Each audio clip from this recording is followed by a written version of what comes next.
Hello and welcome back, folks. There are some Casio models that have been in production for decades and are still being produced today. The CA53W, which was first introduced in 1984 and worn by Marty McFly in Back to the Future 2, is still a strong seller today. The F84W, released in 1986, is still available to buy as a Japanese import.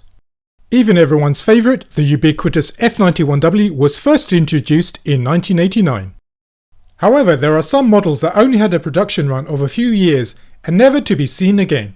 This may be due to changes in technology or fashion and are never likely to enter production again.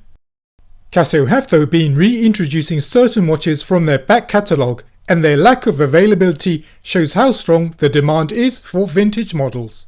So with that being said, here are 10 watches Casio needs to bring back. Or at least I would like them to.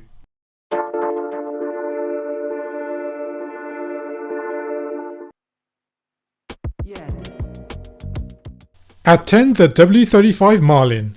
Marlin is a range of digital dive watches produced in the 1980s.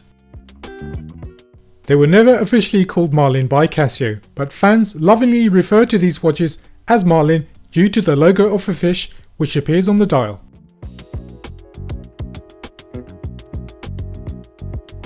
But in fact, the fish logo used is that of a sailfish. Marlin digital watches are much sought after by collectors for their tough steel cases and also the beautiful dials they came with. The W35 entered production in 1983 and uses the 248 module, which comes with a chronograph, alarm, countdown timer and a decent LED backlight. The steel case and screw down caseback helps to give the watch a water resistance rating of 50 meters. 9. The AE2022W, which was released in 1989. The latest LCA or liquid crystal analog reissue from Casio was the LF20W, which was a reinterpretation of the AE20W and was released back in May 2023. We thank you, Casio, for that release, and I would also like to see a re-release of its sibling, the AE2022W. What I like about the AE2022W is the cool looking bar display, which counts up the seconds and also shows an animation during stopwatch and timer modes. Now, I don't have any specialist insider knowledge on Casio, but I'd like to think that they're hinting at a reissue by adding that bar feature on the newly released WS1600H.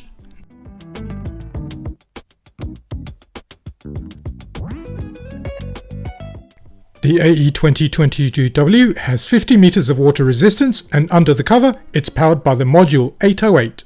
Features include 5 alarms, chronograph, countdown timer, dual time, but strangely no backlight, which definitely has to be added in the reissue. And just in case someone from Casio is watching this video, can we also get a reissue of the steel variant, the AE220? No. 8 is the AL180. This watch was first introduced in 1987 and I love it because it uses the solar panels as a feature on the dial. Modern solar power watches try their best to hide away the solar panels or to disguise them, but on the AL180 they are fully on display.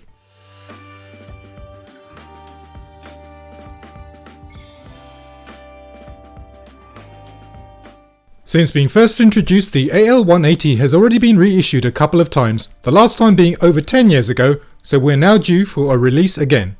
The original AL180 came with a metal case, but subsequent re-releases have used a chrome-plated resin case. But still, I'd be happy to buy one if they were going to re-release. This is the kind of watch you buy for its looks rather than its functionality, but the 2505 module does feature a single alarm and chronograph mode. There is also an indicator on the LCD display to notify when it needs charging. 7. The TIC 100 Timber Cruiser. Timber Cruiser was a range of pilot watches that was produced during the 1990s, and from that range I've chosen the TIC 100. This is a 42mm model with a cushion-shaped steel case and was marketed for the Japanese domestic market, making it very rare in North America and Europe. The dial is attractively styled with 2 chronograph subdials at the 12 and 9 o'clock positions for seconds and minutes.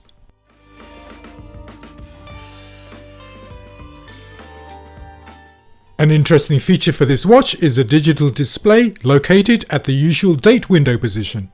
This can show the date, be used to set the alarm or show a second time zone. The movement inside is a quartz 1325 module and is powered by a single SR927W battery which lasts for about 2 years. The build quality of the TIC100 is solid and comes with 200 meters of water resistance, although scratch-free used examples are hard to find due to the domed crystal. One of the best features though is the EL backlight, which glows a beautiful blue with 2 seconds of afterglow. 6. The CGW50 Cosmophase. This is an unusual and rare watch that was produced from 1985 until the early 1990s. The unique feature this watch has is that it shows the current position of the planets as well as Halley's Comet in our solar system. It can also show their past alignments, predict their future positions, or when Halley's Comet will next pass by the Earth, dating back from 1901 until the year 2200. If you want to know when the next solar eclipse will occur, the watch can tell you that too. It even features a demo mode, which shows the movement of the planets. The CGW50 has never been reissued, and given its rarity, mint examples can fetch over $700. It even functions well as an everyday watch with a water resistance rating of 100 meters. The 830 module it uses comes with 5 alarms, a chronograph and a countdown timer. 5 is the GMW15 from 1986, and this watch is dedicated for calculating moon phase information as well as sundown and sunrise times on a given date. You'd be forgiven for pointing out that this feature already exists on the GBX 100, so there's no need to reissue the GMW15. But the GBX doesn't show quirky little animations of stars twinkling and comets falling like the GMW15, and it's features like these that keeps us watch collectors happy. The GMW15 uses the 832 module, which features an alarm and a chronograph, but no backlight, which you kind of need if you want to use it in the dark for a bit of moon phase spotting. If you want to get your hands on a new old stock version of this watch, then prepare to pay up to $800. 4. The DB33W. I really like the unusual looks on this watch, and you can easily imagine it being used as a prop in a science fiction movie. As it's a databank watch that can store up to 30 telephone numbers, it features a nice big LCD display. The big talking point for the DB33W for those that have never seen one before would be the 2 front-facing buttons. The left one looking like an elongated oblong and the right one looking like a scroll wheel on a digital camera, and its shape eats into the bottom of the acrylic crystal. But despite their unusual shapes, they merely serve the purpose of regular buttons used for data entry. Inside the case is an 871 module that has a memo alarm, countdown timer and chronograph, but no backlight. On the back is a steel case plate held down by 4 screws, and the watch has a water resistance rating of 50 meters. 3. The GM20 released in 1980. Casio has released many watches that have a built-in game over the years, and most of them, although charming, can look out of place on a person's wrist if they're over the age of 16. The GM20 cunningly disguises the fact that it's a game watch by its sleek metallic appearance, which wouldn't look out of place if you wear it down the pub or to a business meeting.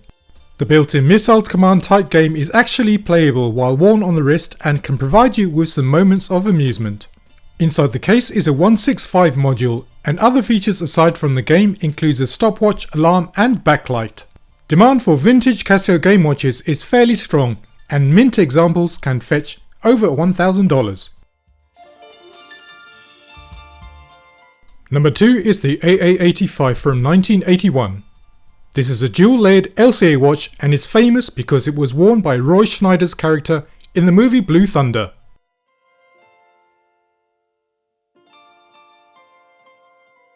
The benefits of the dual-layer LCD is that it can display either an analog or a digital readout by pressing a button. But it does have a downside in the fact that the LCD can suffer from bleeding, making mint examples of the AA85 rare and expensive. The case of the watch is chrome-plated metal and has a solid construction, even if the 103 module inside doesn't. Other features of the 103 module includes a stopwatch, countdown timer, alarm with hourly signal and dual time. The watch even comes with a demo mode. Press 3 buttons together and the display will show one of 2 dynamic animations.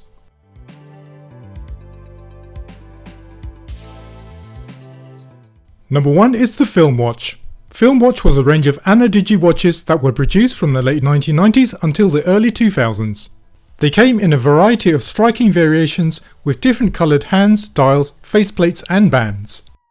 The one thing they all had in common was how thin they were, with a depth of only 5.95mm, which gave the reason for the collection's name of the Film Watch. Even though the range sold well during production, intact examples are getting harder to find due to a massive flaw the watches came with. The flaw was that the watch used non-standard rubber connectors on the strap which perished over time, and replacements are almost impossible to find. If Casio were to reissue this watch, they would need to redesign the case so that it uses standard spring bars for the strap connection. Features for the Film Watch includes an alarm, dual time, stopwatch and an EL backlight with afterglow.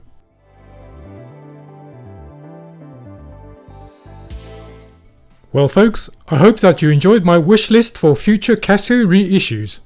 If you have any Casio models that you want released again, then please leave it in the comments. Thank you for watching and see you next time.